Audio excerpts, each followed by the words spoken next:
Salut chers abonnés, j'espère que vous portez bien. Moi je vais bien par la grâce du Seigneur. Bienvenue sur votre nouvelle chaîne Falmas, Fondation Alamassi. Alors toujours dans le cadre de notre émission que nous avons commencé depuis peu, Nini Tosali. Vous avez suivi l'épisode numéro 1 et là nous passons à l'épisode numéro 2.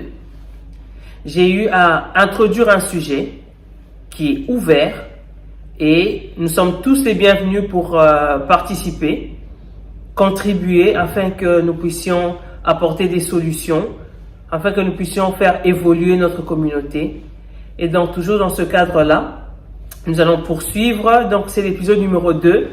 J'ai à mes côtés une maman, une sœur, une grande sœur, une petite sœur pour certains, qui a bien voulu participer à l'émission, qui va aussi nous apporter son expérience, son expertise.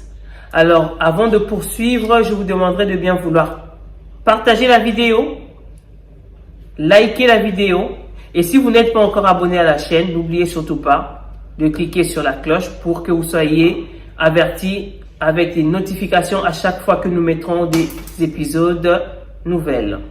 Donc voilà, sans plus tarder, je vais donc vous présenter notre maman, Maman Spaghetti. Bonjour. Bonjour, chérie. Elle est là, Maman Spaghetti. Bonjour.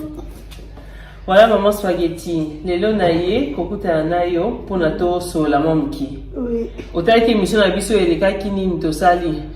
Oui, nalandaki émission ya Nini Tosali. Voilà. Nazalaki intéressé. Loko olandaki yango lelo naye sikoyo to solo la. Oui. To beta masolo. En tout cas. Naye kokuta ozo Kamasuki. Oui. Donc Maman Spaghetti car yo comédienne, actrice. Bon. Car yo ça service traiteur.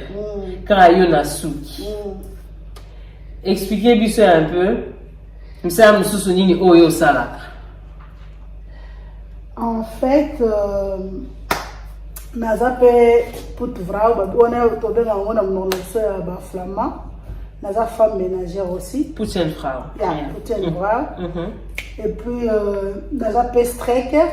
Donc pour ça repassage. Pour ça repassage. Voilà, tangeli yango. Nego lobaki ko traiteur na sali pe cuisine.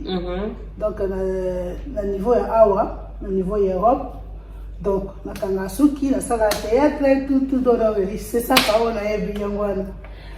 Ok, d'accord. Bon, si on donne au théâtre émission na biso, on bien biso lobi que yo kongi au participer, aux en mama solo au solana ba congolais. Nangis ko yebisa biso par rapport à sujet wana Nini Tosali. Pour biso te introduire ka sujet. To peux si moi exemple pour na bato bazawa. To peux si par exemple pour na bato pe to tikana mukuna na Congo. Yo sikoyo obi opesa pe ozapela moi kamaoloba. Tozo yo kayo. Bon, en fait, maman a une émission vraiment très intéressée dans l'émission parce que le makambo est très très capital pour l'évolution de cannabis au Congo. Pour la mentalité mususu tozana yango biso ba congolais.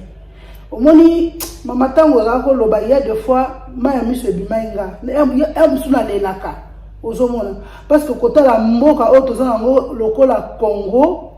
Mboka o eza na les tout et les atouts au ba congolais ba kokoza la bien mais lelo tozo mériter yango te parce que tozo négliger makambo tozo mona lokola makamba mikie to mona lokola makamba pamba or eza makambo ko o ke soki tolobi ke to respecter ba biloko mikie mikie tozo négliger mboka wana ekozala ndenge eza bongo te mama na landaki loko moko lobaki ke okomona lekelinga ateka te loko moko muki ata mikate liboso andaku asala tamo loko moko muki mona ndekole na poto ko yebisa ya nini koteka te ba mona ngana na poto ndeko na ngateka biloko wana kotindelo 5000 mais il y a deux fois okomona le mususu pe mwana leki azana ye na bonne volonté ya kosala loko na ye ya muki mais okomona le mususu ndeko naenda koyebisa yake ngai ne nakotinda kosala eloko wana mukete na kotinda lombongo ebele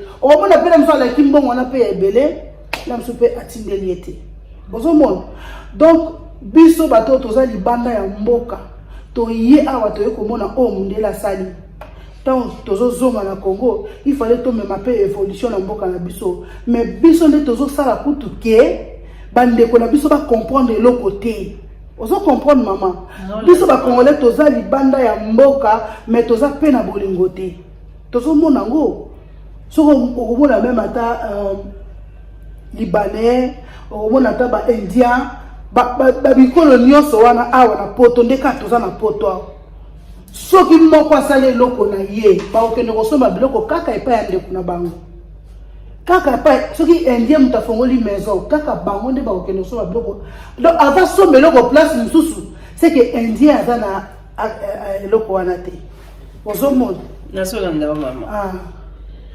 Ok maman, namoni vraiment que sujet wana et touché qui au makasi. Ce que le quoi to kuti ozo sala musano asuki. Ce que il peut permettre to fan le quoi les sujets mo ozo senga penda que to sala ndi balora poser. To fan la penza to sola ngo bien. Après to tika yo pe o continuer musana. Tu peux patienter un peu s'il vous plaît. Donc le col là gentil Andimi, merci beaucoup mademoiselle. Donc to sala to fanda to sola penda tête reposée parce que zo senga penza que batu nyonso ba comprendre souci na biso. Ya mo zelo moto ko sola ngomba ti. To fanda penda to sola ngota. Voilà maman Spaghetti, merci encore parce que to katio musana na yo. Donc maman dit na bana lobela na émission na lobeli moi ba point ebele. Na lobeli point ya bandeko na biso batu toza awa.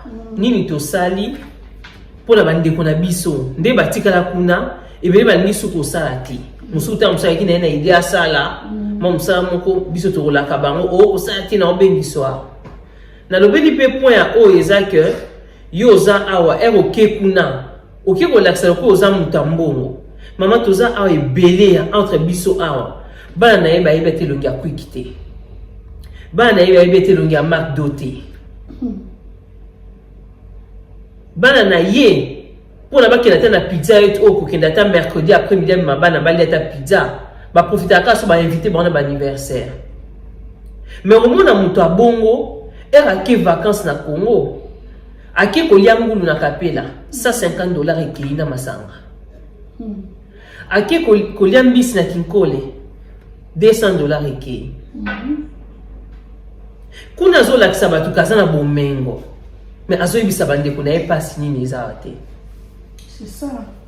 Il y a une introduction dans le que eza sujet moko eza ya kofungwama pour la mutu nyonso aya to solo la eza li solo donc mutu mutape sa expérience na ye ape sa moi idée na ye est-ce que makambo tozo sala eza malamu tozo mona na ba chaîne na bato ba mboka mususu bazo pesa ba idée ya ba investissement talanga na idonga ki poto na eki awa na sali loko boye et marché boya na nini boye marché za malamu boya ko investir au mona musupe ayebisi abengi bande konya lobby botala awa eloko boye o kuneza awa ezate boya ko fungola biso total exemple na TikTok ko finga total exemple na Facebook ndenge moko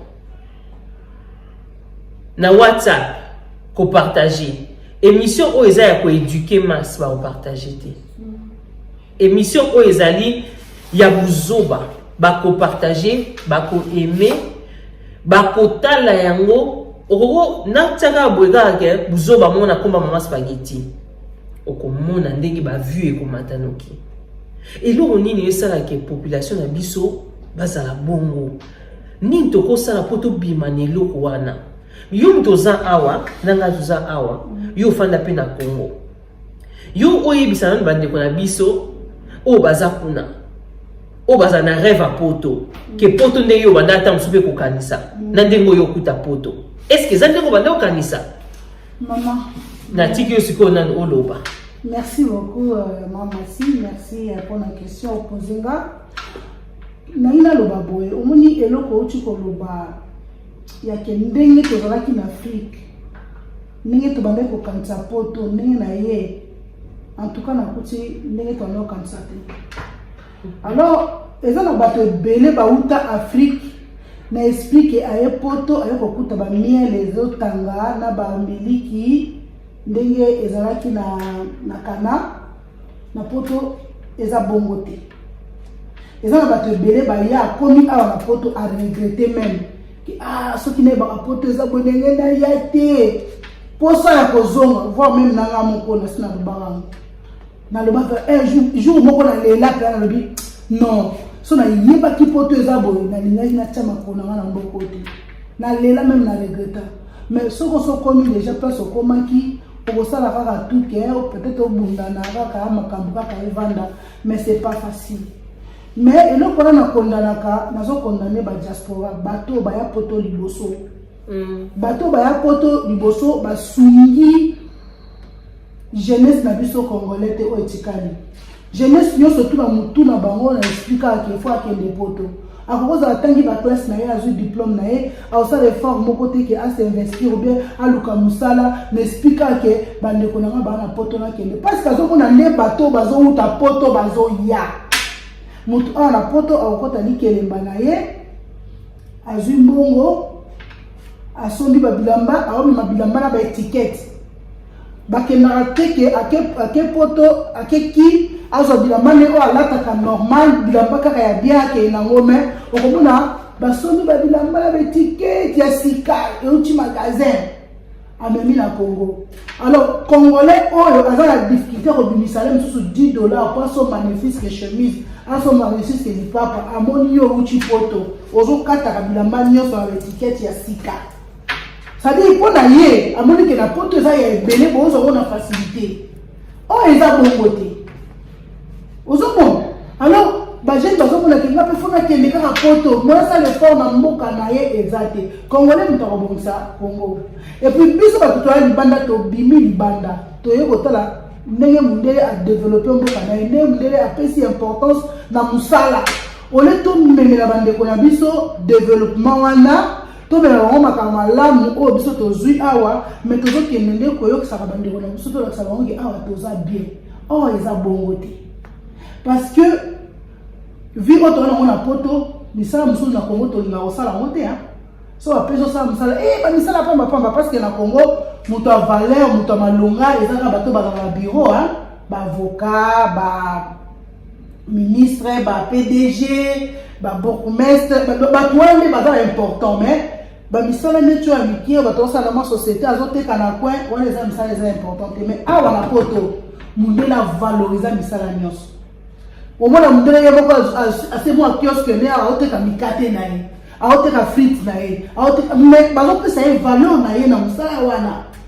na Congo so balobiki akende konettoye mosu na ndako ya moto kiboyi topesa ngo kombo ye kana osala kiboyi te bana misala mais na poto mundele apesaka kiboyi valeur okosala mosala na yo ya kiboyi so mpe oza na besoin ozwa crédit ya voiture na kiboyi wana so na fiche de paye na yo okozwa mais biso bato toyebi basekret wana ole tomemela yango peuple na biso tolakisa bango ke poto eza facile te awa mpe so boluki bozwa tosunga bango mais tokendaka kolakisa bango ke ondie na poto tolokotaka ondie kweyaka na banzete mbongo kweyaka awa tobima na bahiver na malili kokende koluka misala batransport ozo na bakati ya bamalili na kati ya basouffrance wana nyonso tu maintenant tokekili tokelakisa makambo mosusu sikoyo mama na place wana ndenge olobi sikoyo wana olobeli sikoyo bato baza awa sikoyo mpona bandeko na biso baza na Congo parce que nga nazwi baapele mosusu mpe bato mosusu abengi nanga lobi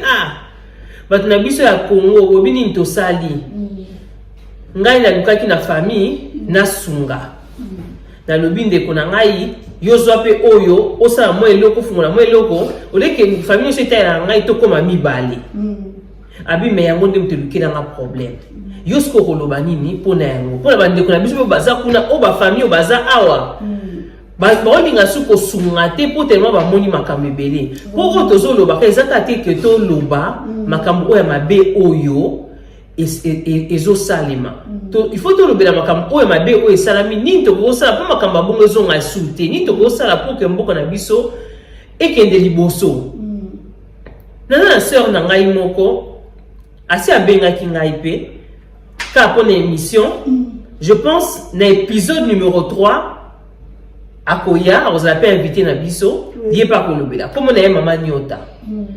Nyota la forte, dans un magasin, bah, on y a ce baby Nyota la forte, made in Italia, à tes chaussures, bilamba et outaka Italie.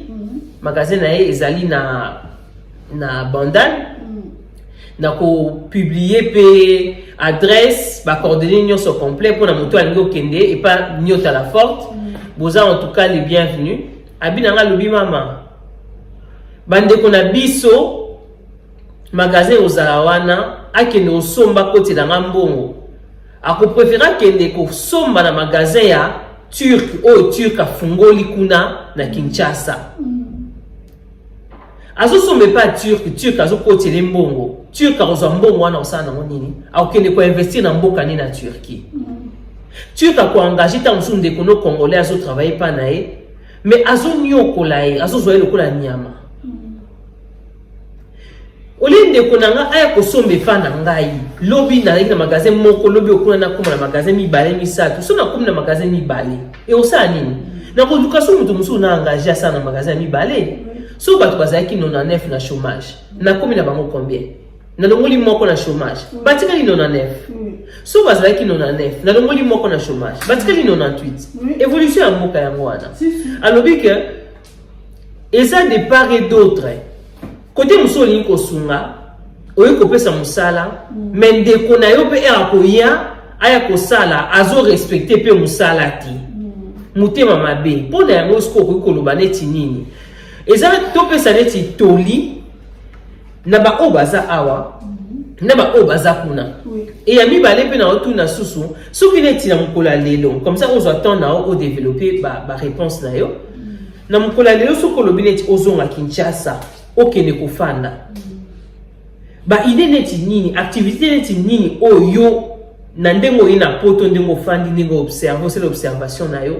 Oyebi ke so okena kin osali, okena na mboka na biso osali yango. Oko se retrouver. Merci beaucoup, maman. Merci. Pour la question, tu retournes pour la bande de Biso au Congo. Maman, en tout cas, on a vraiment raison côté wana. Et le Rwanda vraiment ils ont dérangé ma casse. Babikolo nyo surtout on a la monaka. Ba vivaka ndenge mususu par rapport na biso ba Congolais. Congolais ali ko sungana te, to li ko sungana te. Nani tsetanga mo pe na kati parce que na ka Congolais. To li ko sungana biso moko na biso moko te. Chinois ndenge bona ka chinois batambola kana bazaka bande kote babota mama tamoko. Mais soki bakena mboka mupaya, basala ka kiri bakangami bango nyonso tu. Ozo comprendre. Donc chinois tanga fongoli si magasin na ye, ba chinois bakoya ko sombe pas chinois. Avant que le kosombe lo pas mutuzo, et fait et le ko ne pas de connaissance. Maman na mona ngo même na Kinshasa ba sénégalais.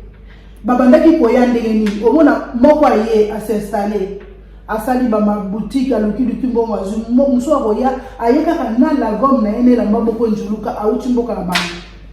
Lobi ba pese mo mbongo akomote ka mo makasu na se azuka saki ka ba saki o ba note ka sucre wana atandi na se azoteka lobi azu siko o ya za lokola mukolo la bango nyonso tu soki bateki bakena ko bomisa ke mo mbongo ndamu so ekomi mo asa tant ya ko voyager amemeli bango ba mbongo bango nyonso asomeli bango biloko omona abandaki na makasi lobi akomi na bapolo lobi kuna akomi na bajib lobi 2 mois 3 mois 4 mois akomi na magasin kaka bakongole bakomi benga ye chief chef boss mais ayaki ne lokote obi pourquoi parce que baza uni baza na bolingo bazolo ba même langage maman makambo lobi ke ozana bezo sunga na Congo mais bande kwa Congo bazo sunga te eza ya solo ngambo ko na vandi liboso na za victime makambo wana olobi ke bon to so eloko famille to za na pasi to sala boye bino boza kuna bino boteka ka yo to zo sala mbongo na soki mbongo ekei biloko ekei moto zo ateka teki piu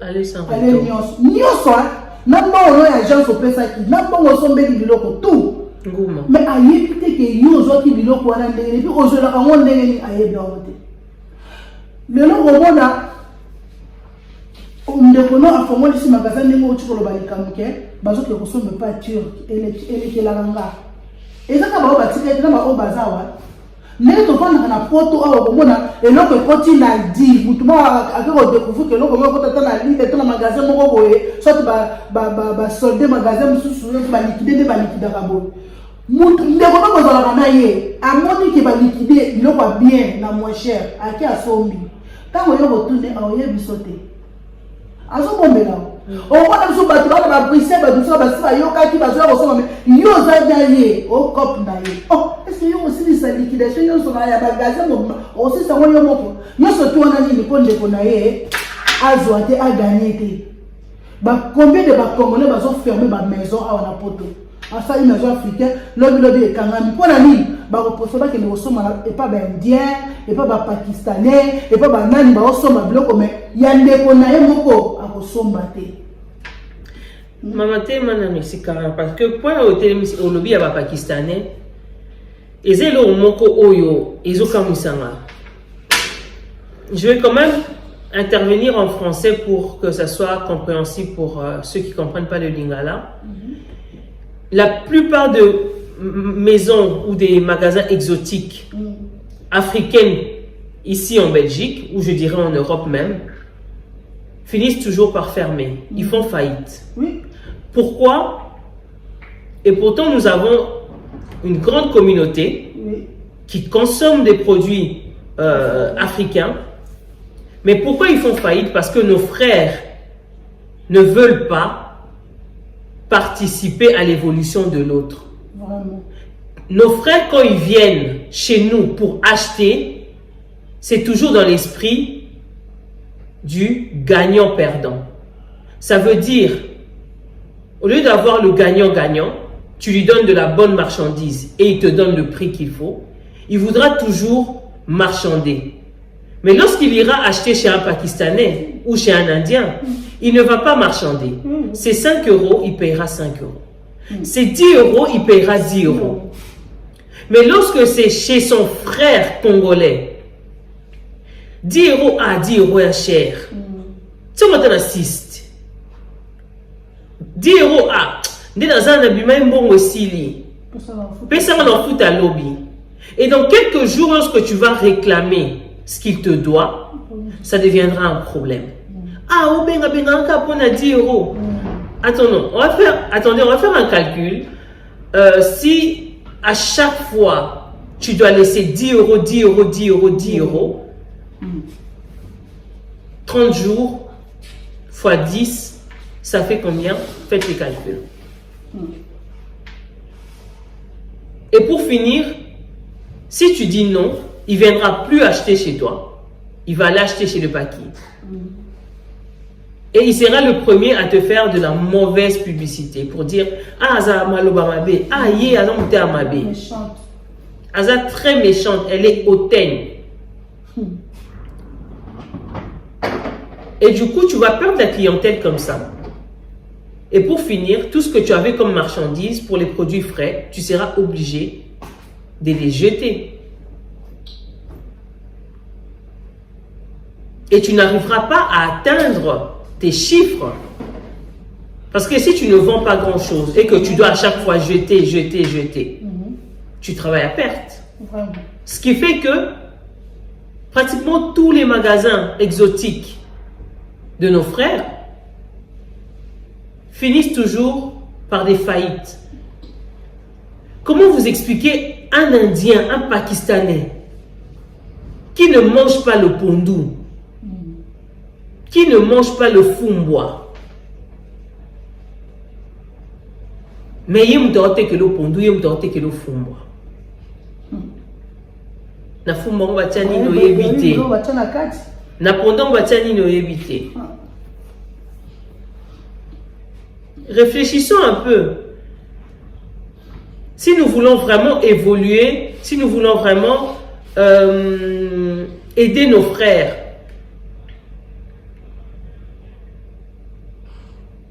que devons-nous faire?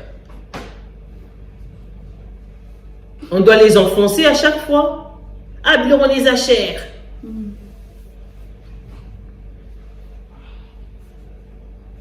C'est la meilleure attitude à adopter pour aider nos frères, je ne pense pas. Maman, a-t-il qu'il faut continuer? C'est pour cela que mon maman aussi et ça là vraiment bien que peuple congolais, il faut vraiment toujours en a raison parce que ça fait mal.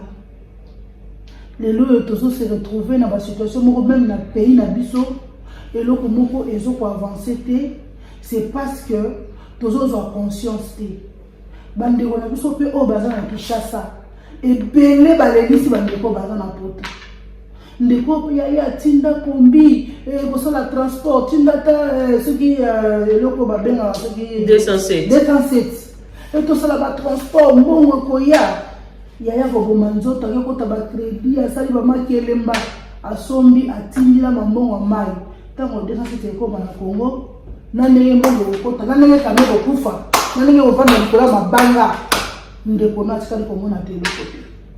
Est-ce que tozosungana tozosala po tokende liboso to tozosala po tozonga nsima? Donc est-ce que tozosungana wana omoni sikoyo ke tozosungana sujet na biso sujet na biso ezalaki nini tosali nini tosali wana na tunaki yango nini tosali pour que mboka na biso ekoma bongo pour que situation ya bongo continue nini tosali donc tozomona ke bandeko mosusu mpe bazala bazosunga lisusu te parce que tosala bango nini tosala bango bamabe ebele yango wana eloko ngoloba ok siko soki question na tunaki yo mosusu ezali soki lelo yo okei Congo musani mpenza oyo okokende obi nga so nake Congo na domaine oyo nga na osalela ngo mama sobi question tulingi sexika parce que leka toloba likambo na biso ba Congolais tolingani mpeza ya solo nga na ba projet question nake Congo fo nasala boye et nazwi projet yango d'ailleurs nakoti yango déjà en marche na bandaki déjà naboki lomelaka na bandeko na biso ba Congolais communauté na biso na bibo soutenir ngai nazala na likanisi parce que nazalaki na likanisi ya nini nalobi tosala agence de service parce que toza na bajeune na biso bazokoma bakulune bato bajeune na biso bazokoma bamiyibi na nzela bajeune na biso baza na misala te eza teke balinga vi wana condition baye kokuta na mboka eza malamu te amoni aluka boya zwi tasala bomoi te akomi na bavi wana mais toza quand même na besoin ke tolongola jeunesse na biso na chômage wana wana mutu soki aza na esprit ya kobima ntongo ake kosala mpo asima mbelaka ekata mutu akozala na ntongo wana te mais ntango moto alamuki na ntongo alamuki na biso aza na lipa kolia te aomona eloko akolia eza te aomona baninga balati kitoko aluka talata chemise eza te ekotinda ye kaka so baye kopropose eloko mabe akokenda sali yango. Alors ngai en tant que naza artiste nazalaki na groupe nanga na Kinshasa na créé groupe nanga parce que naza artiste il faut na continuer musala nanga.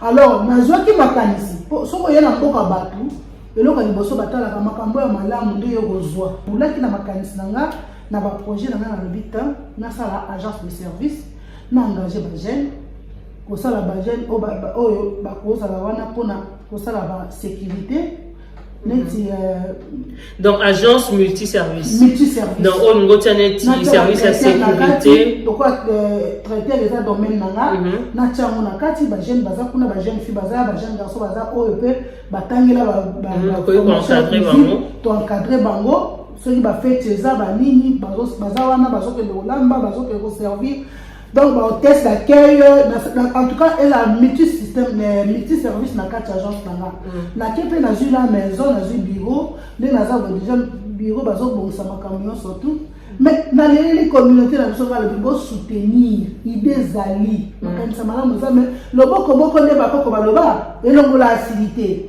mais soki moto oyo ayetala mwa muki apesi mwa eloko na be ata mbongo te ata soza na eloko akosalela ndenge ezalaka baéquipement banini ovanda lelo mosu na ndako osala nango toza na caméra esalaka eloko te po yelanga bacaméramen kuna bakozala soki neti bamanifestation ezali banini bazokende kocouvrir baosala mbongo ezokota tozofuta bango mpe bazolia oza na mwa eloko moko na ndako oza na nini yaka nango mwa 5 euro mwa 10 euro mpona tosoutenir eloko wana ekende parce que ngai bapoto ngai alingana ngango te ngai na mboka nanga nalinga Congo makasi et puis ezo mankenga et puis nalinga te soki mpe na vai na Congo tellement que nalinga bato o ba tout autour nanga bazala bien il faut nasala eloko mongo elomonaki bato baoganye mpe mwa eloko mpo bavivre donc projet nanga ezaki agence nanga wana et que les liboso na engagé ba jeunes ba travailler ba encadrer bango ba pesa ba formation selon bazar formé te ba pesa ba formation selon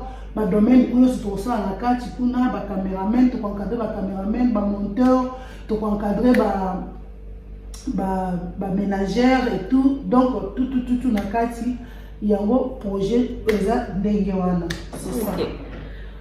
Donc ce qui n'a comprendre bien na nini to sali yo pe olingi osala pe oya yo mwa eloko na mboka po na esunga mboka epesa bato misala.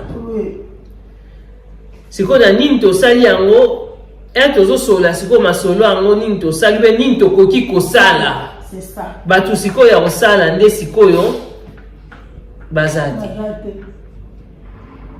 Bino mo siko boyoka. Na spaghetti à lobby. C'est quand la lobby pour banga na lobby. Mama spaghetti mutu à lobby. Yo ok de peut-être na idée au ça multi service, hein? Aux hommes blancs mike au memi. Mais so babi na on est ba jeune au bazar. Pour ce que tu connais toujours chuter na fin émission. Ba jeune oyo bazar kuna. Oyebi que a famille a passé année l'autre.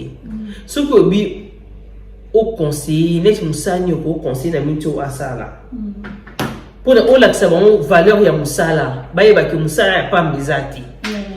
Ce qui peut ba bande ko na biso be o baza awa. Ce qui opesa bango neti conseil neti nini opesa bango pona et apporter un plus na communauté. Et ça ka pona yemo personnel, te ka pona famille na été ça elo moko pona communauté mobimba.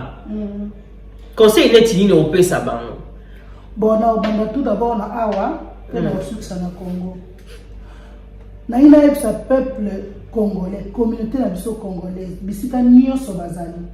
To fongola misu pona Congo na biso. Na ka baloba eloko moko Congo mbokelengi me balobela ka Congo mbokelengi na sens moko ya mabe, na sens koke kuna oke ko sa ambiance banini. Mais Congo na biso effectivement eza vraiment mbokelengi. Mais biso moko ba congolais to yebi elengi ya Congo te parce que tozo négliger ba petite détail. O biso to mona mamba on négliger, eza mamba on négliger te. Il faut tozo mamba au sérieux peuple congolais. To koma lelo bato pamba na monde entier. To koma lelo bato ya bato ba koma mona biso ko biloko pamba pona nini biso moko tozo so conscience ya auto zate. Et lokola foko za na diamant.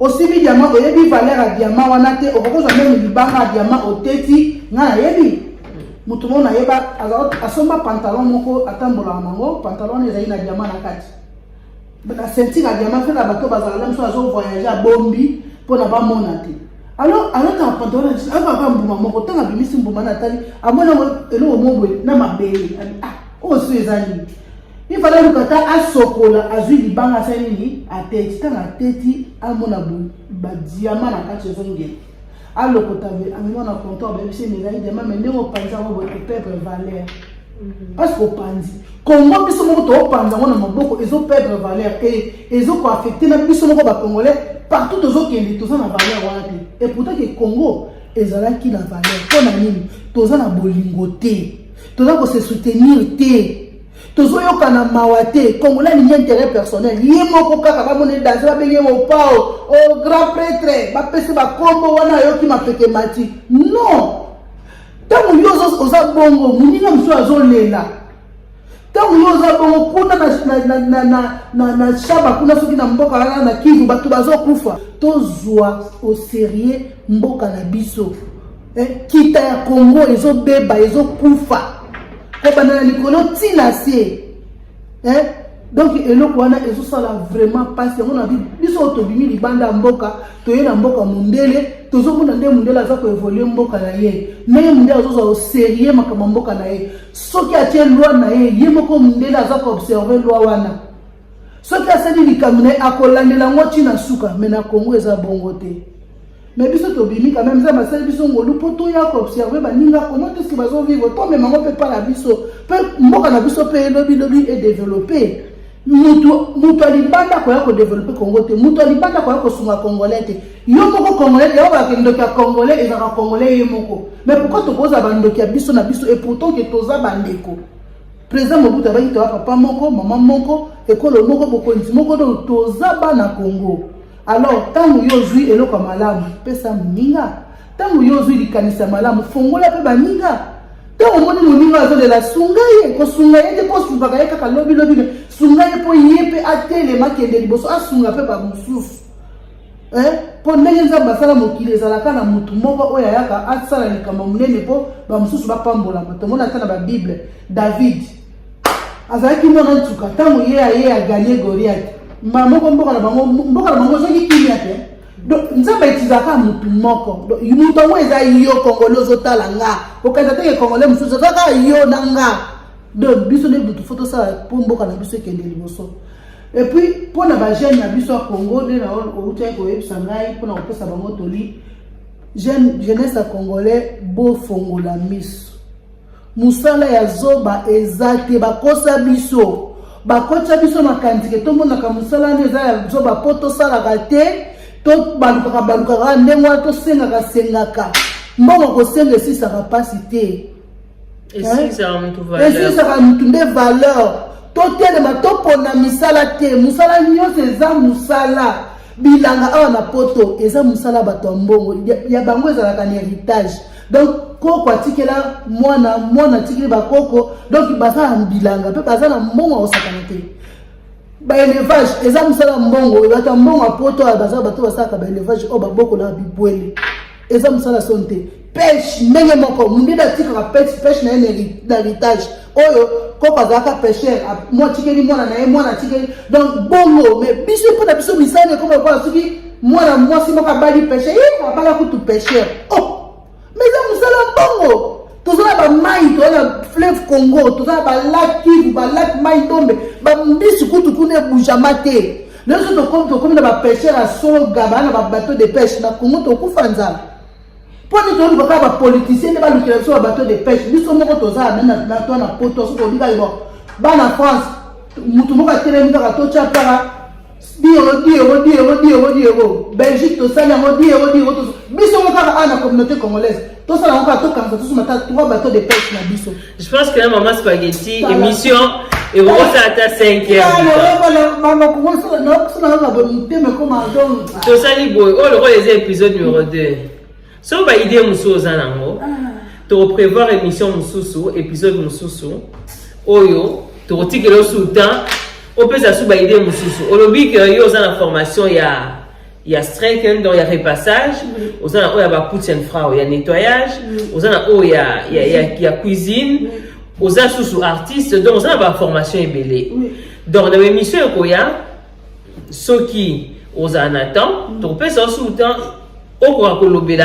plus en détail, musala oyo salaka. Pona batuba comprendre l'importance ya musala ya maboko. Balongo la complexe wana nini to sali, osala nini, yebisa osala nini. Osala elo to fanda kaka o chate, ofanda kaka o ta TV, ofanda kaka o se la batindelo. Non. Yo boza awa nini osali olingika yo babenga yo nde boss ya famille sungata mutu moko po mutu ana moko pa ya ko épauler yo. Donc voilà, notre émission tend vers la fin. Merci à vous de nous avoir suivis et n'oubliez surtout pas de liker et de partager la vidéo dans l'espoir de vous retrouver très bientôt. Merci, au revoir.